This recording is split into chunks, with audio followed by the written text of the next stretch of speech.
It is now 3 o'clock in the afternoon and I'm completely caught up with all of my Podcasting A to Z student questions, which by the way, Craig Bardo is my first student from this session who has successfully launched his podcast into iTunes. I also had one student who is starting to have cold feet as it relates to the content she's about ready to put out to the world. In the first week of the course, she had said that her life's mission was to put this particular message out into the world. But in week 3, she's got all of the equipment set up, she's recorded some sample sound, everything's working great, perfect audio quality, but now she's scared about how people might respond to her sharing her message. I'm gonna read to you word for word what she says. She says, "I'm worried that people will get upset with me for sharing my experience, strength, and hope in this way." My response to her, and I don't think she anticipated it, was this. This is exactly what I wrote. I said, my response to this is that you can immediately stop worrying about whether or not this will happen.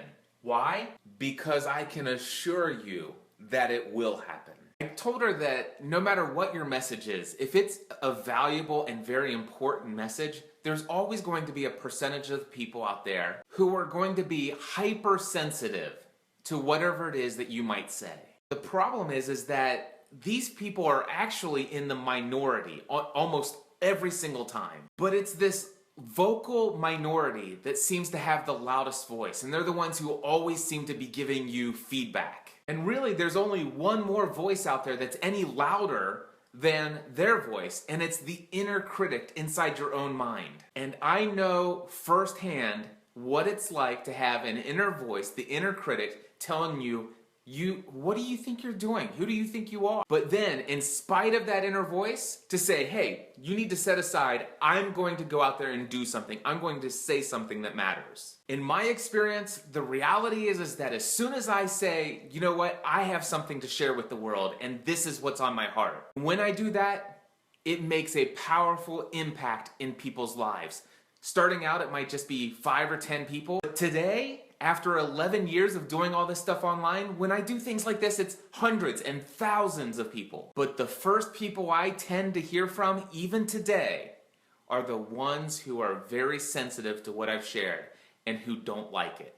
They tell me, who do you think you are to say things like that? You have no credibility. For my Podcasting A to Z student that I'm talking about here, I gave her an example of this. About 16 months ago, I made a decision to completely change my lifestyle, to put my health and fitness first. After a couple months of doing this, I started to get really excited about the fact that what I'm learning could have a positive impact in other people's lives. I became very passionate about getting the message of putting your health and fitness first, and I wanted to inspire other people to do this. In one podcast episode, I remember telling my community, wouldn't it be great if one day more people saw me as the fitness answer man instead of the podcast answer man? And then I started to get feedback from my community. Right now, I'm going to share with you what I shared with my student, that first piece of feedback that came in. Regarding your Pursuing a Balanced Life podcast, you said that I want to be known for being the health and fitness answer man. I've been following your day one journaling. One thing is clear is that you are not a health and fitness expert, not even close. Yes, you do indeed offer a few business hacks and business strategies.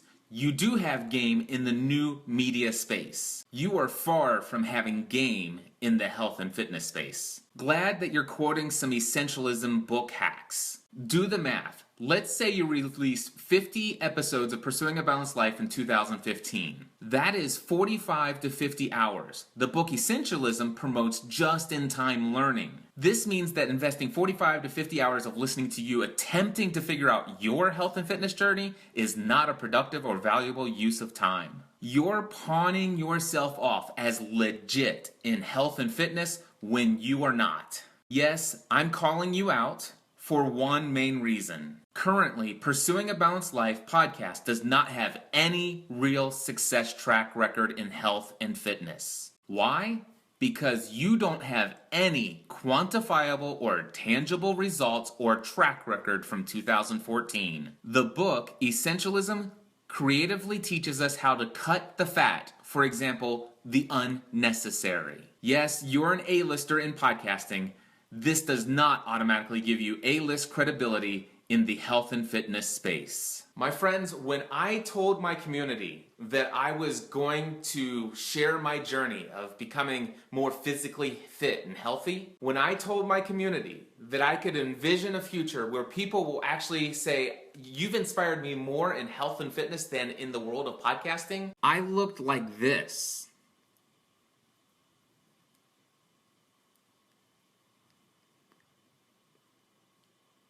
Do you think I was nervous about putting my message out there, putting my word on the line that says I'm pursuing something bigger? Absolutely. I mean, it was scary to put myself out there like that. Was there a lot of truth in the things that he said, that I had no tangible track record to back up any credibility in this space? I can certainly tell you that the inner critic in me was telling me those things before I ever said them publicly. But in the same way, it was a mission that I was on, something I felt called to do. So instead of shifting my focus and just saying, you know what, let me just stick to what I'm good at, what I know, I put my message out to the world and I shared it consistently. And over time, I started to get a lot more feedback. And a majority of it were all positive people saying that my journey has inspired them to take their health and fitness more seriously, that they're seeing changes as a result of the encouragement. But I also continued to get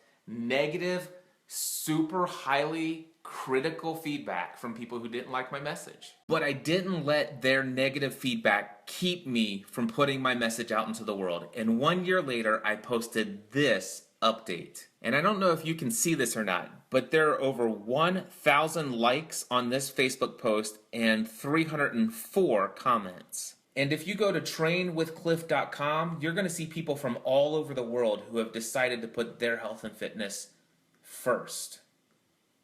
And that's just the people who are willing to put their sweaty post-workout selfies on Instagram and tag it with Train with Cliff. In just over 1 year after I said, hey, wouldn't it be great if one day people said, Cliff, you've inspired me more in health and fitness than you ever have in podcasting? There are literally hundreds of people around the world who are now committed to working out 6 days a week, every week, for the rest of their lives. And my friends, I've only just got started. So my encouragement to this student who now has cold feet about putting her message out into the world, worrying, are people going to react negatively, is that given how important her message is, it's probably going to happen. The question is, how important is it really in your own heart that you get that message out to the world? Are you willing to offend some people who might not like the way that you approach things? Are you willing to say things that you might later regret saying and have to apologize? Are you willing to be misunderstood? Are you willing to have your motives questioned? And really, at the end of the day, can you go to sleep at night knowing that your heart was in the right place and that your overall desire is to help others? And it's only when we ask ourselves these questions that we can really take our message to the next level.